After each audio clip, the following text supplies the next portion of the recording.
If you're struggling to convert podcast listeners into buying customers, it's probably because you're missing this one piece from your podcast content strategy. And yes, of course, that's exactly what we're going to be covering in this podcast episode.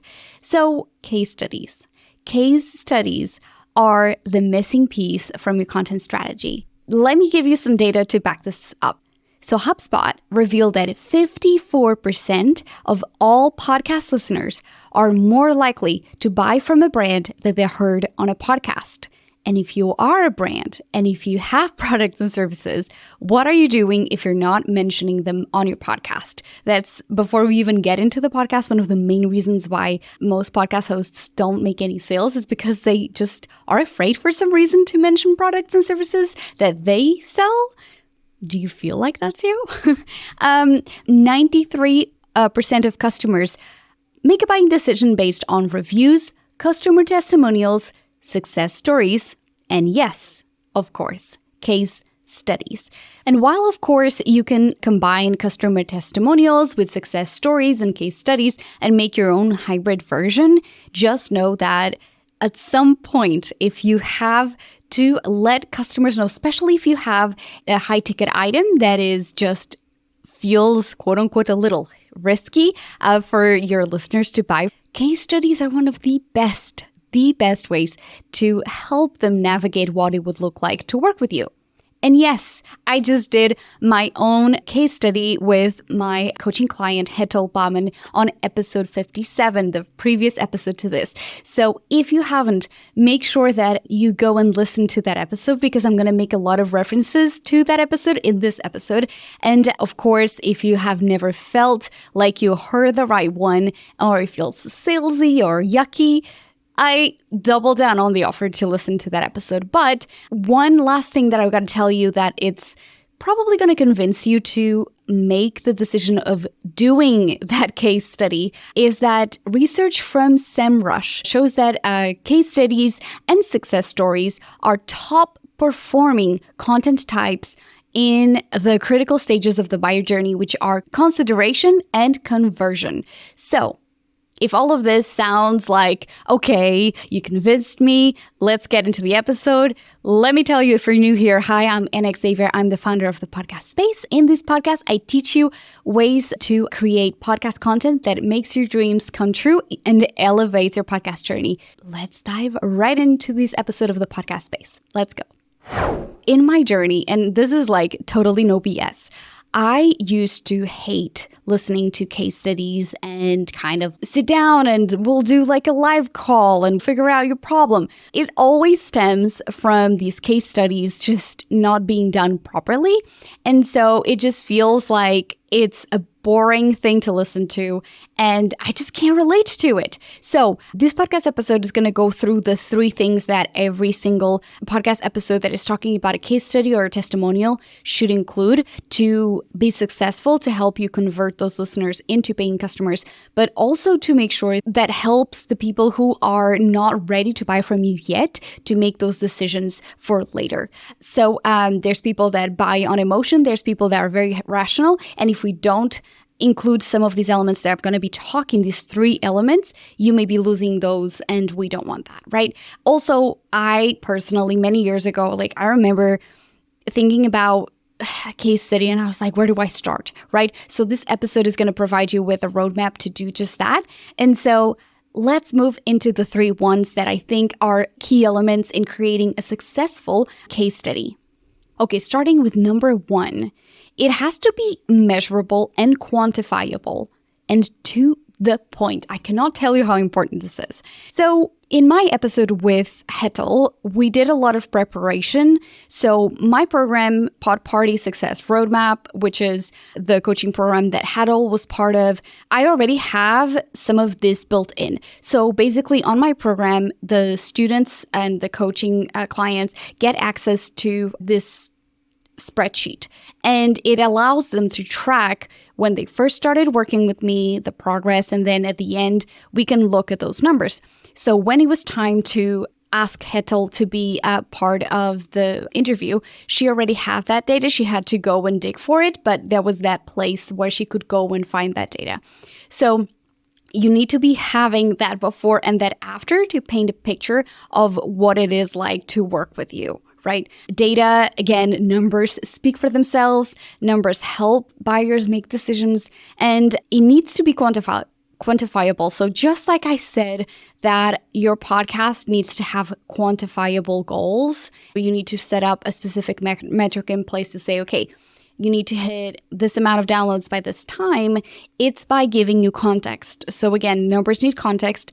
And in order to track results, you need that before and the after. So gotta remind you as well that everybody, think about like how you're gonna market the results as well. If you look online, you may be guilty of this. You love a good before and after, right? And it's just because we love transformation, and you have to talk about the transformation. You cannot talk about the transformation if you cannot quantify that transformation. You cannot go and say a vague win. So like, oh my gosh, the people that work with me, they increase their sales. And the listener's like, well, by how much? So whether that's a percentage, whether that's by a number, like 2 times, 3 times, a clear example of this is if someone increases their downloads. And again, like think about how the listener will perceive it. When you're listening to a podcast and someone says, my podcast clients increase their downloads by 20 downloads per episode, you're like, not very exciting.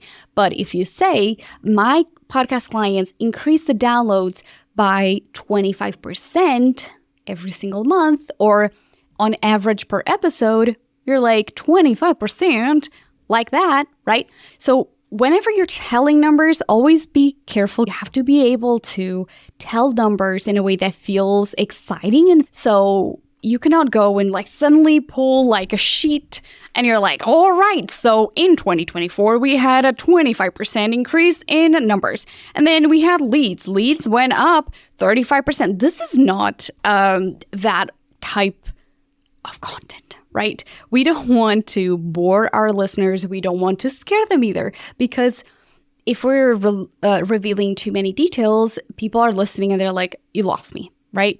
And so last but not least, I personally did this. So we met before and we were kind of like talking about some wins, and I sent her my questions ahead of time so she would be prepared for the interview. All right, so number 2, when talking about the results, there are a few things that you need to consider. The results need to be relatable, right? Valuable and meaningful. And all of this needs to be replicated. So what I mean by that is not just the results, but also the buyer persona. So when you're selecting the person that you want to talk about those results, of course, if you only have one, that's the only one you have. So when we're looking at that, we have to pick the right person that embodies the person that we want to work with. So my personal situation. I, at the podcast space, work with podcasters who are impact-driven. So Hetel has a podcast that is the Global Health Pursuit podcast. So it's focused on global health efforts. So it's perfect topic right here at the podcast space is that I work with multilinguals, minorities, and women. So for me, it's important that the clients that I have case studies with and client testimonials, they do embody those characteristics, because as we know, we do a lot of mirroring, which is if we want to work with someone else, and like, let's say if all my testimonials were with white men or white older men, you may think that maybe as a Black woman, you would look and think, well, and it doesn't work with me maybe, right? So it's important that we pay attention to conscious and unconscious elements of those buying decisions, right? Like when we are selecting someone, like what is about them that is going to help our listeners feel connected to our work. So starting with the person, right? Like picking the right person, really taking careful thought on how is this person relatable in their story. What that also means is their circumstances. So if I want to work with entrepreneurs and small business owners, if I was to pick someone who is using a podcast exclusively as a passion project, their wins would not be as relatable, right? So when looking, again, all of these elements, age as well is a huge element. If I happen to be working remotely, I don't necessarily have a specific need for hyper focus on a type of client, but geography plays also a very big role. Another one that you have to consider is to let them shine in their personality so that they relate to the listener as well. I feel like a lot of people think that these case studies or testimonials need to be just very succinct, like, what did we do? What did we achieve together? What were your results? Goodbye, right? So in some elements of the conversation, I allowed Hettel to talk about her story, and I asked her, guide us through your journey through podcasting. So a lot of her details will help glue in that elements of storytelling. Like, she experienced a lot of what I, as a podcast expert, see time and time again. So I knew that those would be really key elements. Now, something that I do want to make a caveat of is I did have an 85-minute interview with Hettel that got reduced to 45 minutes, I believe. So basically, I should have cut more than I did. I have that awareness. I should have made that episode maybe on more like the 35-minute mark. I had a lot of technical issues. Again, you can always go ahead and do a secondary case study later on, which will, you live and learn. And so you can learn those techniques from the first thing that didn't work as well, making sure that the podcast is weaving in their story, but not getting the listener too lost in their story where they're like, I don't know what the benefits are, or I don't even really care. One important element is to remove yourself from the seat of the creator, right? And it's really, really difficult. I have done this for other clients, so I have a better roadmap, but you may experience a lot of perfectionism tendencies where you want to put all of the eggs in these one episode and you over edit. So I want to caution you that no testimonial will be perfect or will be embodying every single circumstance that you want, or maybe your client didn't deliver it as much as you wanted. And this is where I think that you will learn on the next how to make sure that you're still delivering value without having to re-record a gazillion times. But one last thing on this one is that an optional element that I want you to consider is what I did. So I did a lot of additional strategies to be replicated by the listener. One of the pillars of the podcast space is educational content. And whether you're working with me right now, if you never work with me, it's fine. I wanted to create the podcast space as a company to provide educational resources for people who may not have a budget right now, who may never have a budget, and all they want is to create an impactful podcast and put it out in the world. So if you don't care about that, you don't need to do that. But I just think that looking from the perspective of someone who maybe not be ready to invest, I want to give them a tool that if they want to DIY, they can, because the work that they're able to do with me is going to be completely different, way faster and more to the point. But if all they can afford is the DIY route, I want them to be successful on that, right? So number 3 is this transformation needs to be true and accurate.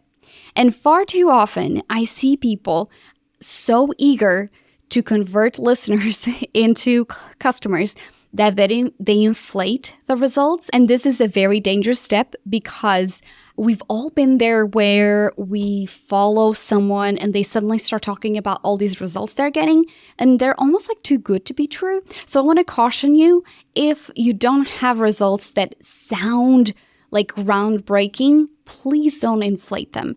Here's why. Someone may be a smaller podcaster may talk about how they want to increase their downloads. And if you're talking in your case study, let's say your clients only got maybe 30 downloads more per episode, right? It's still some growth, but you're just quote unquote embarrassed and you're we're going to inflate these numbers so people are more impressed. So someone who is listening to you and they're thinking about maybe suddenly having thousands of downloads on their podcast when they just only have maybe a few hundred, they may scare them from working with you. Or they may say something that I hear all the time when I work with podcasters or when I book my discovery calls. They tell me, I think I'm too small for you. And even though I don't inflate my results because they've been following me for so many years, they feel, I know you're maybe thinking about this too. Okay, you're listening and you're thinking, ooh, I think that. So because sometimes people see me as the expert who has a lot of years of experience in the industry, they think that their podcast is not meaningful enough for me to care about their show. And so they self-eliminate from the process of eventually working with me. And if that's you, please message me. I don't want you to think that. I work with podcasters from all stages. I want to make sure that you're thinking about creating something that is meaningful, but that isn't scaring people away just purely because of ego. You don't think those results are big enough, right? So revise your wins and contextualize them. So for instance, in one of the wins we were talking about with Hetel, she was talking about her Giving Tuesday. And so how she talked about, we were asking for donations. And the way she said it, because she couldn't remember, she said something along the lines of like, we did a donation drive and people started donating. And I was like, hang on a minute. We actually need to give context for this. This was Giving Tuesday. So on that context, people were primed by the news, the world news, right? It was Giving Tuesday. So that means that people already were excited to donate to their favorite causes.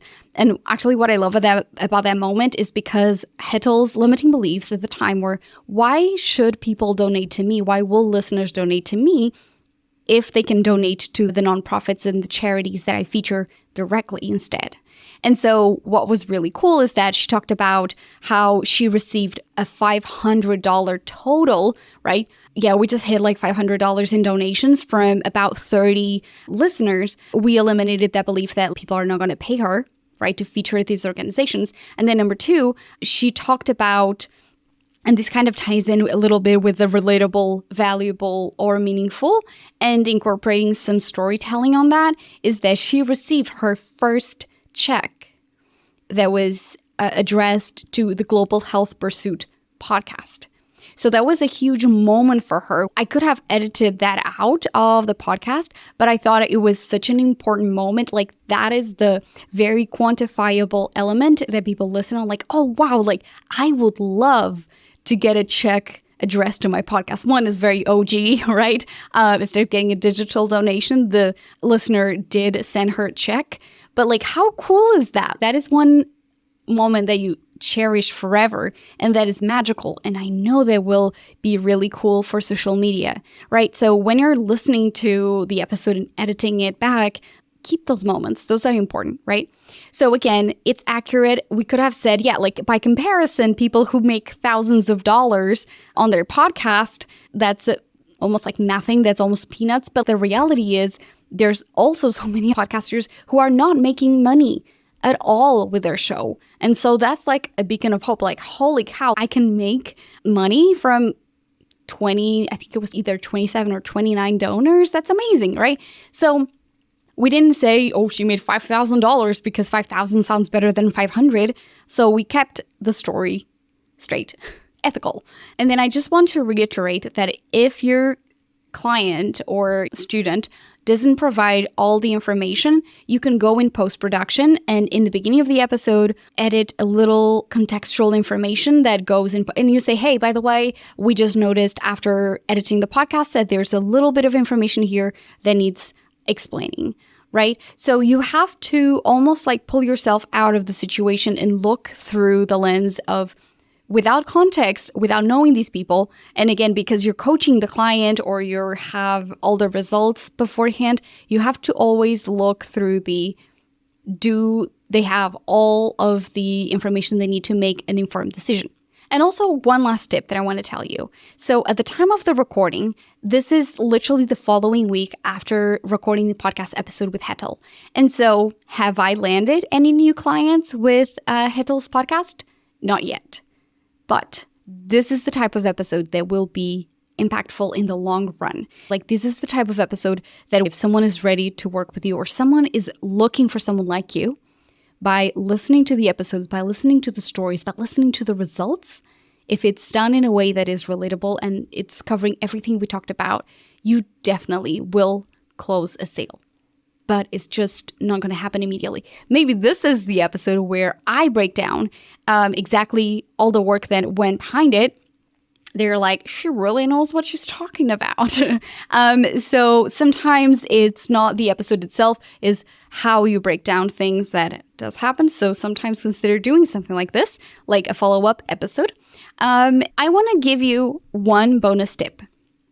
Do not sleep on the call to action. When I thought about this episode, what is the call to action? Everybody puts a lot of effort in the intro, but then at the end, they go, well, now that you have to, go and check out the show notes for the link and results, okay, bye, right? So the call to action is where you need to be confident, where you need to really bring it all together for the listener. Like, you have to work with me. I would love to work with you. That's what I did at the end of the episode. You need to do a strong close at the end. So the call to action on this episode is for you to go and check out thepodcastspace.com/podparty. That's the name of my coaching program. That's where you'll find all of the information about how I work with podcasters, how I help them create content strategies that make their dreams come true, how they remove overwhelm, how they understand what is working, what isn't, so that they can take all of those strategies to the future. So if you're feeling overwhelmed, you've been spending too many hours working on your podcast and you're like, I'm seeing no results, or are these results good at all? Or what can I do with these results? How do I monetize my podcast? All of these are things that I help podcasters with. So if you've been DIYing it for a while and you need to improve your podcast journey because you're like, I'm at the very edge. It's either like this podcast works or then I'm throwing it off a cliff. Let's not throw the podcast off a cliff just yet. So go and check out that program. The link is in the show notes. You can visit thepodcastspace.com/podparty because I want you to go from struggle to celebration in 90 days. And of course, also check out the episode 57 with Hetal Bauman, where we talk about her experience on the coaching program. So this episode, I know that was super helpful. Please let me know. I'm on social media at The Podcast Space, and it's just been a joy to go through all of these elements that you will need to create a successful case study and testimonial podcast episode. If you've done some of this and by now you have successfully converted listeners into podcast clients and you use this framework, go ahead and let me know. Reach out to me at The Podcast Space, mainly on Instagram. That's where I am. And keep creating content that's imperfect but moves you forward. I'll see you in the next episode.